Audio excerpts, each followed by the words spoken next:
रोज की तरह रीना यही बात सोच रही थी। अपने पति से मन की बात कह सकती है, मगर कुछ नहीं कहती है। उसे लगता है कि शायद उसके पति दुखी हो सकते हैं, मगर उसके मन की बात मन में रह जाए यह भी तो ठीक नहीं है।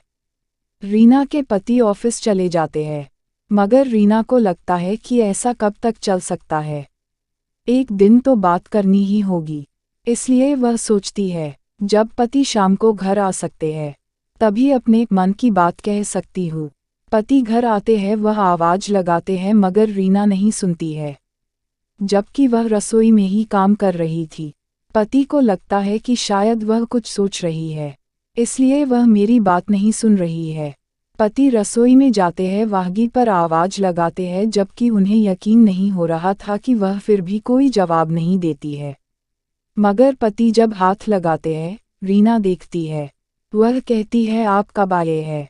पति कहता है कि मुझे काफ़ी देर नहीं हुई है, मगर तुम किस ख्याल में खोई हुई हो? मेरी आवाज़ नहीं सुनी है। रीना कहती है, मुझे एक बात बहुत परेशान कर रही है। हमें यहाँ पर आए हुए बहुत दिन हो गए हैं, यह शहर हमारे लिए अनजान है क्योंकि आपका ऑफिस यहाँ पर है, इसलिए हम यहाँ पर आए हैं। मुझे यहाँ पर बहुत समय हो गया है, इसलिए मुझे लगता है कि कुछ दिन के लिए मैं अपने घर जा सकती हूँ।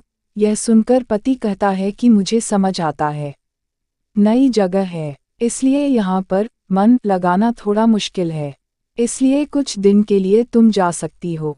जब मन अच्छा हो जाए तो आ जाना। यह सुनकर रीना को लगता है कि वह बेकार ही मन को परेशान कर रही थी।